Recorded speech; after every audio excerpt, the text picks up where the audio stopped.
Despite some success in the second quarter of this game, the Chicago Bulls end up losing this game against the Cleveland Cavaliers 144 to 126. Another game in which turnovers, lack of execution, lack of taking it to a second level all doomed the Chicago Bulls. We're going to talk about it all and more, but you know what we got to do first?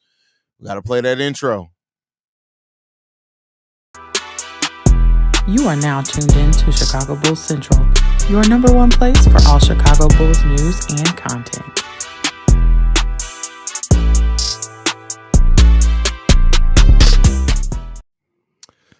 Man, hey, the Cleveland Cavaliers moved to 14-0, their second win over the Chicago Bulls in just this week.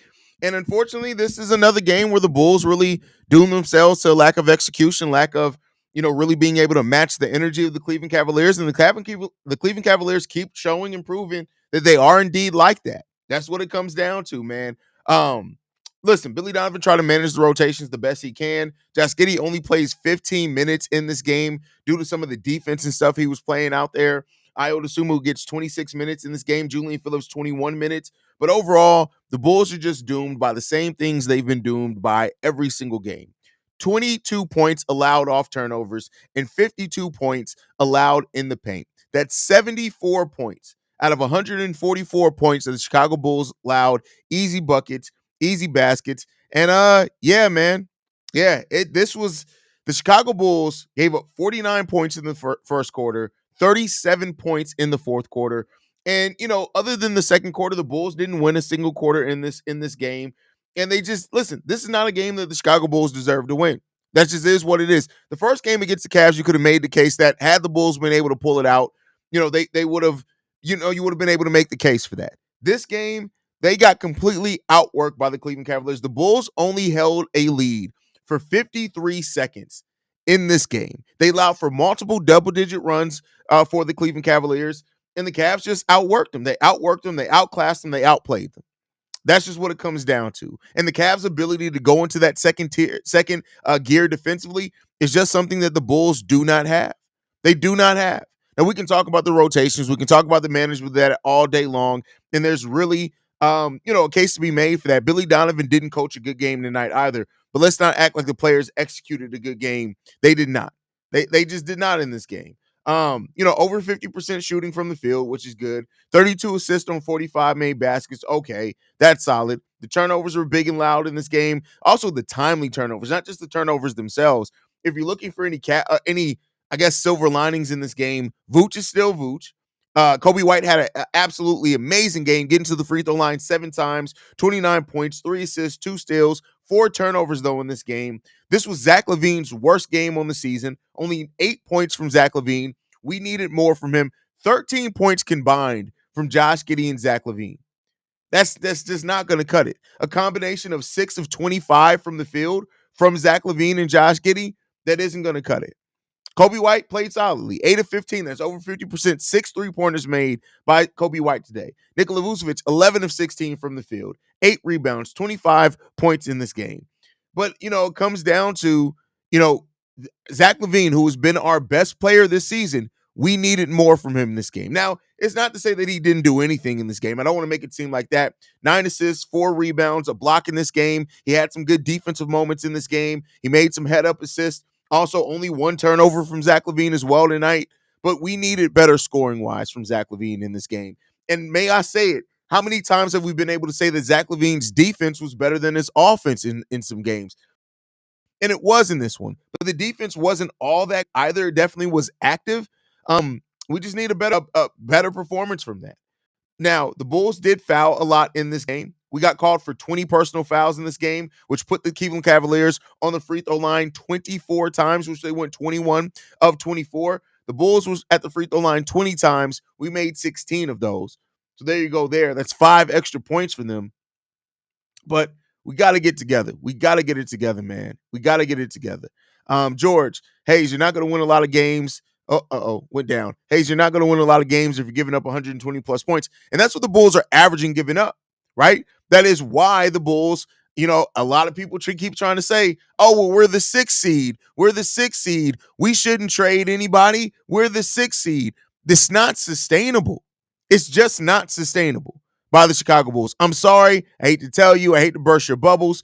How the Bulls are performing right now, the games that they are winning, they've done it in the clutch because they've been able to get hot from the field. Sometimes they've turned it up defensively. But when you look at the Bulls metrics, when you look at the Bulls point differential, when you look at all this by the Chicago Bulls, this is not, I tell you right now, the Bulls are lucky to have won 5 out of 8 games to start the season. It's not skill. It's luck that the Bulls have been able to do that. The Bulls are averaging, giving up, now after this game, 125 points per game. And your offense, while fun, isn't that damn elite to be able to put you in a situation to win that many games. It just isn't. And so the Bulls are going to be a fun team to watch this year. Make no mistake about it. We're going to win some games that we have no business winning. It's going to feel exciting. The thing that the front office can't do. As fans, y'all can do whatever the hell you want to do. Get excited about it, get up on it, get your hopes up. But as a front office, they cannot allow these glimpses by the Chicago Bulls to make them confused on where this Bulls team stands. I was just live over on Locked On Bulls earlier today, in which I was talking to people. And they said, oh, well, the Bulls are 6. If we just can stay healthy, we can be one of the top 6 seeds in the East. No, we can't. No, we can't. No, we can't. Not with the way that this Bulls team is giving up points. It's not going to happen. The point differential that the Bulls are playing with right now is a 30-win point differential.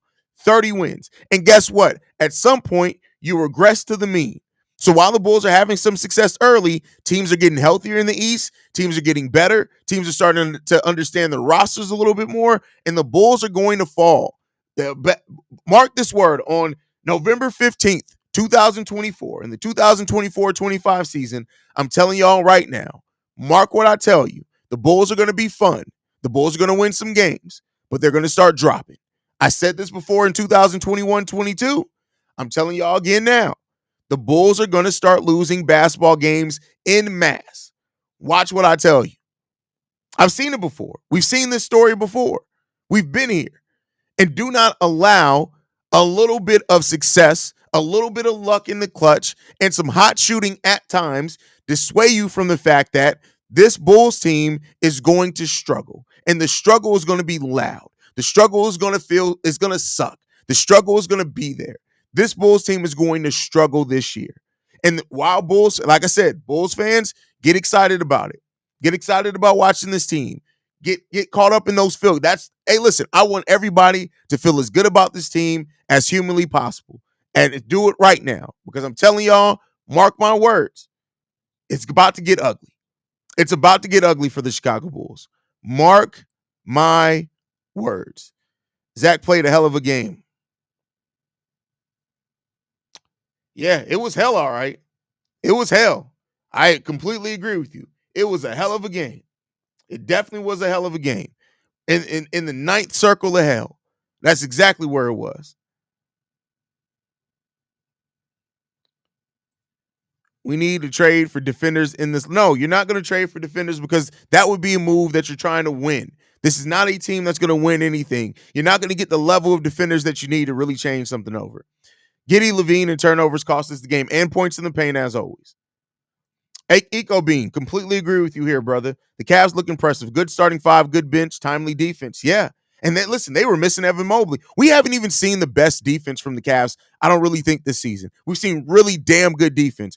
But I think this Cleveland Cavaliers team even has another tier that they can step it up to defensively. They're going to be a fun team to watch. The amount of open shots at the rim for Jared Allen was absolutely despicable. Absolutely, bro. And I didn't go over the stats from the Cleveland Cavaliers. Let's be fair in this. Let's go over those stats. 29 points from Darius Garland.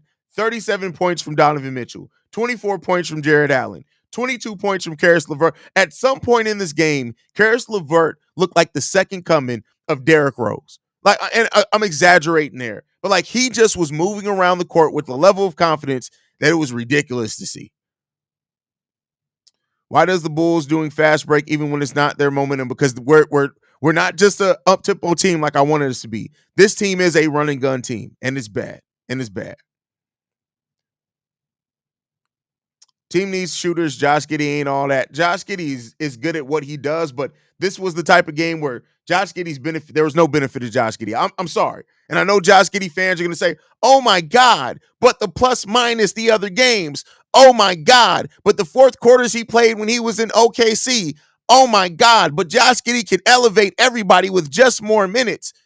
Listen, Josh Giddey's good. He can be really good in some situations. This was a bad game. There's no glazing this game for Josh Giddey. Is he going to play this bad every single day? No. But guess what? The plus minus today was indicative of the impact that Josh Giddey had. Josh Giddey had a negative 27 plus minus today. And when you watch this game, it was clear Josh Giddey's confidence was shaken early. He gave up some easy buckets early. He missed some easy shots early. And the confidence at that point in time was in the toilet. It was in the toilet. And he was damn near unplayable down the stretch of this game. Again, I know Josh Giddey stands, I should say not fans, because the fans are reasonable. The stands are going to hate to hear this, and they're probably going to get to typing. I know, shout out to the Australian listeners. We love you guys. I know they about to try to eat me alive overnight while I'm sleeping, but I'm sorry. Josh Giddey was trash today. You should be able to objectively acknowledge when somebody was trash. Josh Giddey was burning hot dookie and dumpster juice today. It just is what it is. He had a bad day. It was a terrible day. Josh Giddey was absolute ball cheeks today. That's what it was. It was bad. A turd flapping in the wind. That was the type of defense Josh Giddey played today. A turd flapping in the wind. The same amount of defense a turd would play on the basketball court. That matter of fact, no, a turd would offer better defense than Josh Giddey played today because a turd can at least trip somebody up. Somebody would at least avoid a turd because they don't want to step in shit. Nobody avoided Josh Giddey today. Nobody. At all. Nobody did. So listen, ball cheeks. That's what it was today. A turd flapping in the wind. That's what it was. Giddey was almost unplayable, man. I felt the energy in the game shift every time. His confidence was shaken early.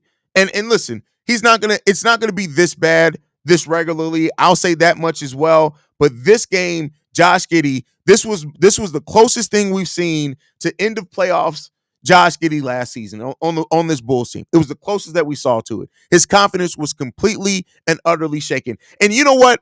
I'm not even going to blame just Josh Giddey. Why the fuck would you switch Josh Giddey on Donovan Mitchell? I don't care that he has some size on him. I don't care that he has more length than Donovan Mitchell. In what world, on the planet Earth, in what world, in this universe, in this multiverse, right? In what world do you think to switch Josh Giddey on Donovan Mitchell for multiple possessions? And it was intentional switches. It wasn't that the Cleveland Cavaliers forced the switches. It was part of the scheme.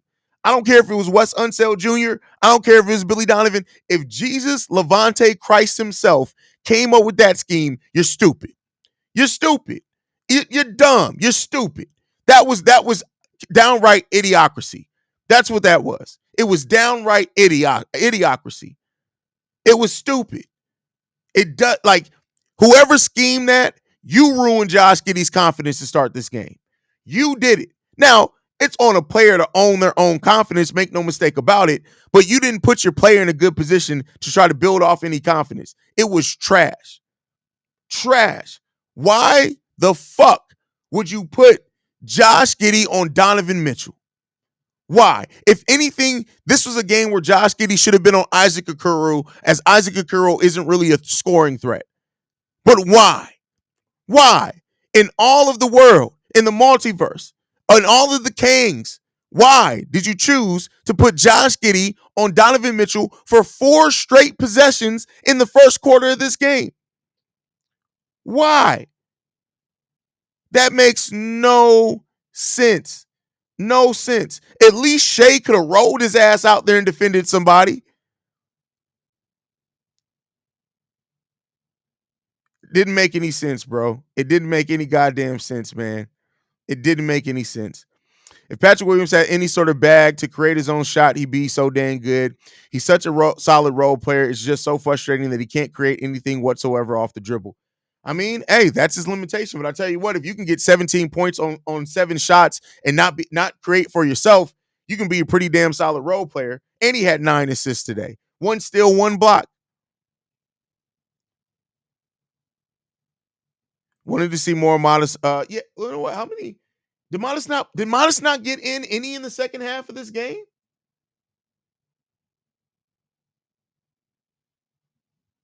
Modest Bucilis, after going 3 of 3.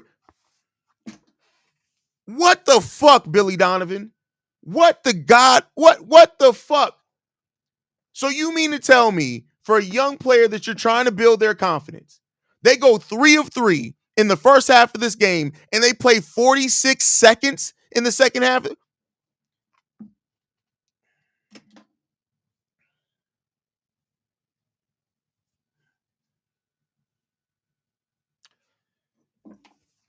All right. So let's just recap here for a second. I'm sorry. So you mean to tell me that Billy Donovan or his coaching staff decided to purposely switch Josh Giddey on to Donovan Mitchell on 4 straight possessions in the first quarter of this game? And then you make the conscious decision after your young rookie that has been trying to build confidence goes 3 of 3 in the first half of this game, and you play them 46 seconds in the second half of this game.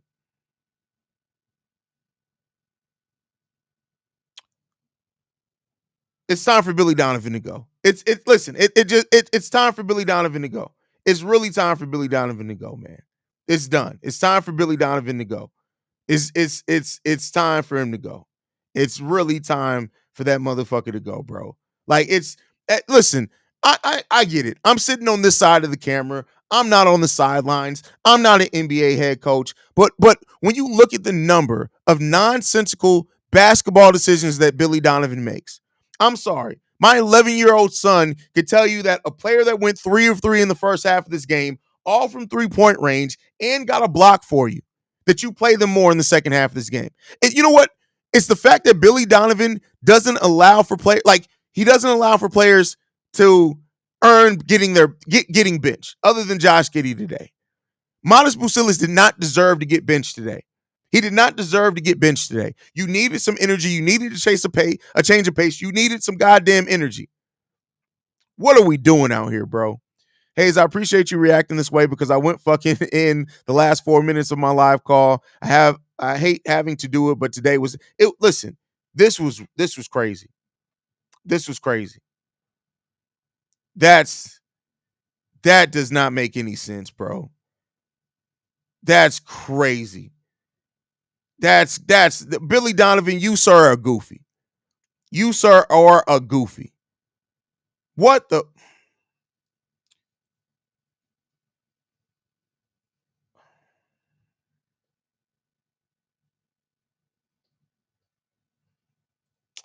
Billy saw Giddey was off tonight and put him back in with the game on the line.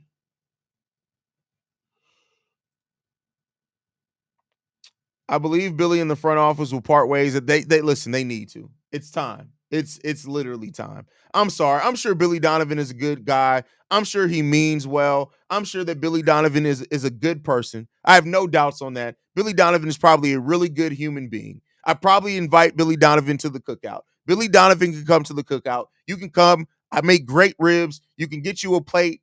We can do all that. But you don't need to coach my basketball team anymore.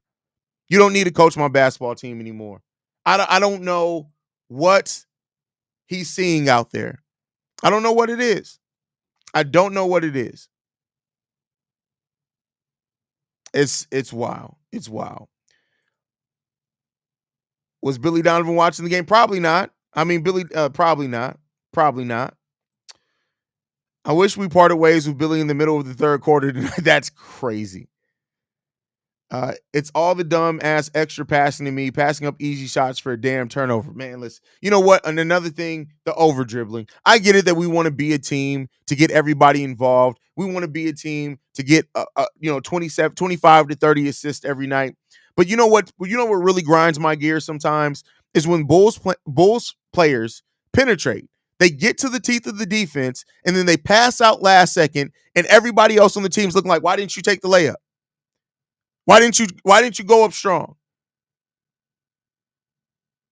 It's man, listen. Yeah, it's crazy. Billy Donovan is average at the best in the NBA coach level. Just go back to college basketball. I don't agree with the go back to college basketball thing. Like Billy Donovan was great at college basketball. And listen, Billy Donovan's one of those coaches to me, right? And this is going to be the most positive thing I probably say about Billy Donovan. If you ever gave Billy Donovan a super team, oh, you're winning 3 titles straight. A veteran super team, you're winning 3 titles straight. You're winning 3 titles straight. But the problem is that if you need that level of player to be successful, you got to ask, how good of a coach are you really, right? Like Eric Spoelstra won titles with a super team, but then he turned around and showed you, no, I'm still one of the best coaches in the NBA. They're struggling this season. He made some mistakes this season. I just think that Eric Spoelstra, he needs some focus factor. But Billy Donovan is not the type of coach, and I said it today on Locked On Bulls. Billy Donovan has no plan for the young players. They're just basically out there getting cardio. That's it. Like I started off, I'm going to hold myself accountable at this season, giving Billy Donovan a lot of credit for playing Julian Phillips, for playing Dalen Terry. But really, when you look at it, these guys are playing, but they're basically just used as, oh, go out there and get minutes while Kobe gets a breather. Go out there and get some minutes while Zach gets a breather. Oh, Patrick Williams got to sit down. Go out there, Julian, and go get some minutes. He doesn't run shit for him. He doesn't use them to their strength. He's just telling them to go out there. Oh, you're young. Go run. Go run. That's basically what he's saying. It's time. It's been time, really. It's time for Billy to go. It's time for Billy to go. Will he go? Probably not. But it is what it is. This is why Coach Popovich is the greatest coach, because he let the rookies play. Well, not only just let them play, like it's not just about letting them play, but Popovich has a system. He has a plan. Last year, he tried to get crazy with Sohan at point guard, but he has a plan. Billy Donovan doesn't have a plan. Billy Donovan is just out there doing shit. He's just out there doing shit. There's no plan. It's just constant reactions. And that's not good, right? Living in a place of constant being reactive as a head coach in the NBA gets you a losing record. That's what that gets you.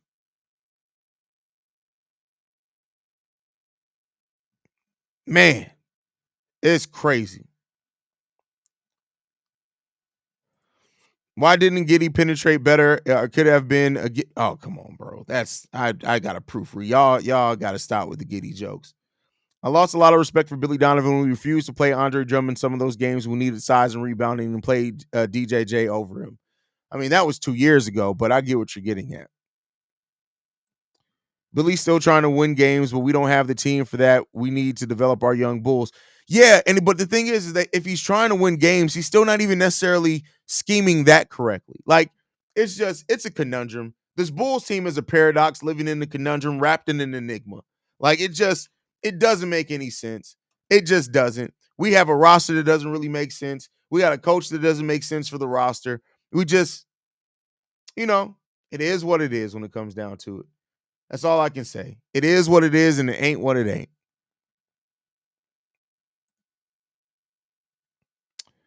Imagine watching Jalen Smith, P. Will, and Modest go crazy in the back end of the second quarter, and then not playing that trio for the rest of the game.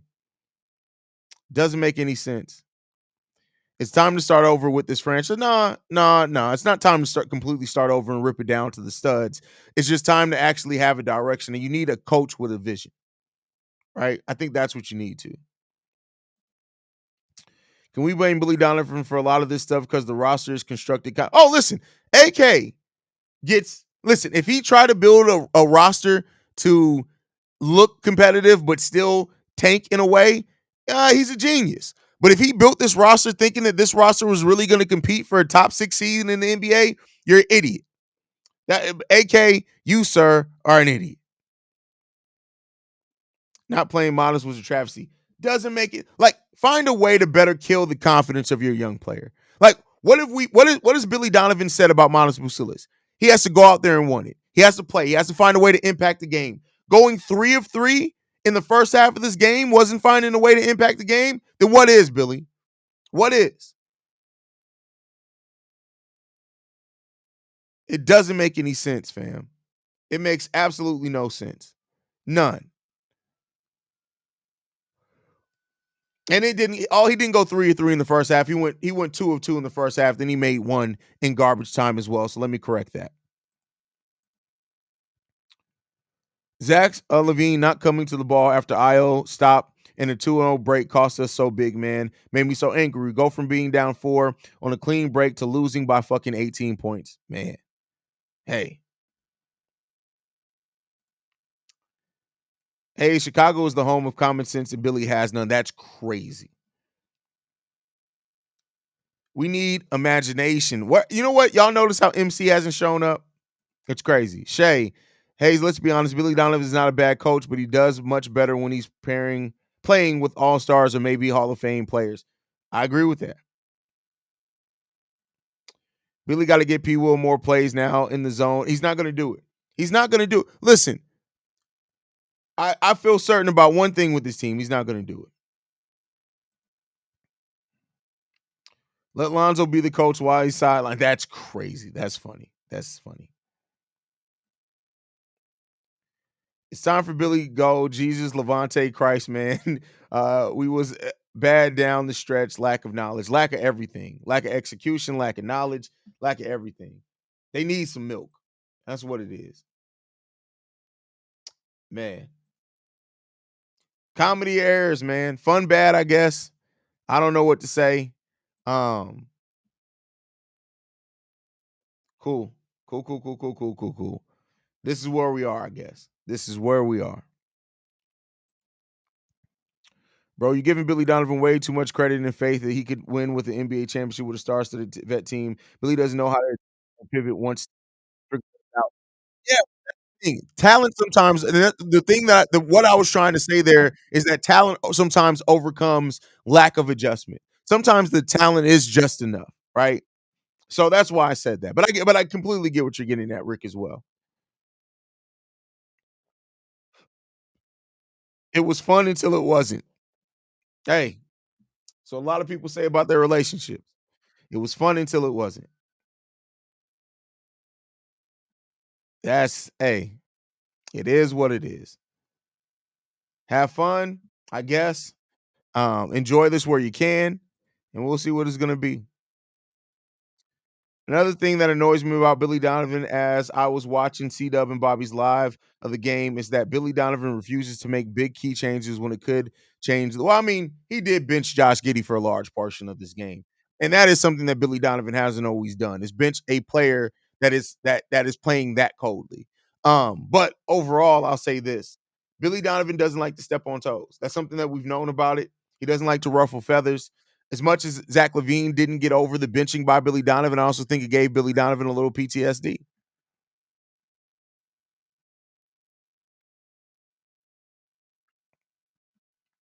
It won't be surprised if Wes Unseld Jr. is the head coach of this Bulls by January.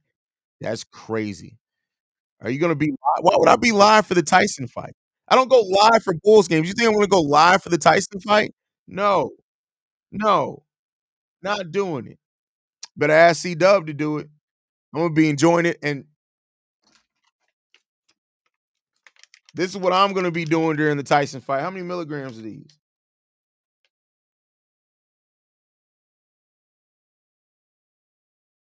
I'm going to have to do two of them. On two of them. Yeah. Refuses to make big no, oh, changes. Challenges. Oh, challenges. Yeah, I mean, listen, Billy Donovan always kind of bites his whistle on challenges. You're absolutely right. On my bad, my bad, my bad.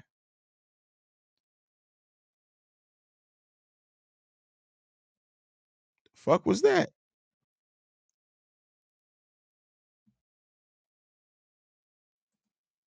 Oh, I was to say, why do I hear Big Dave? Um, yeah, yeah. All right, y'all. I'm getting up out of here, man. I know I usually go longer, but you know what? I'm about to go watch the Tyson fight. I got to get this audio up before then. I'm out. I love you guys, man. Thank you guys for staying in tune with us, man. Thank you guys for supporting even throughout this bullshit. But I love you guys, man. Make sure you get those voicemails in as well. Tomorrow is a mailbag day. I'm going to give you the voicemail at the end of the show. You guys can follow the channel at Bull Central Pod. You can send us any feedback, questions, comments, concerns. bullcentralpod@gmail.com. Lastly, if you hold on, what did I do here? Where are the captions at? Where are the Bam. If you guys want to leave a voicemail and our text message for the mailbag episodes, which go down every Saturday and Sunday, the number to do so, 773-270-2799. We are the number one spot for everything Chicago Bulls related, but that's mainly thanks to you guys. And like I like to end every episode on,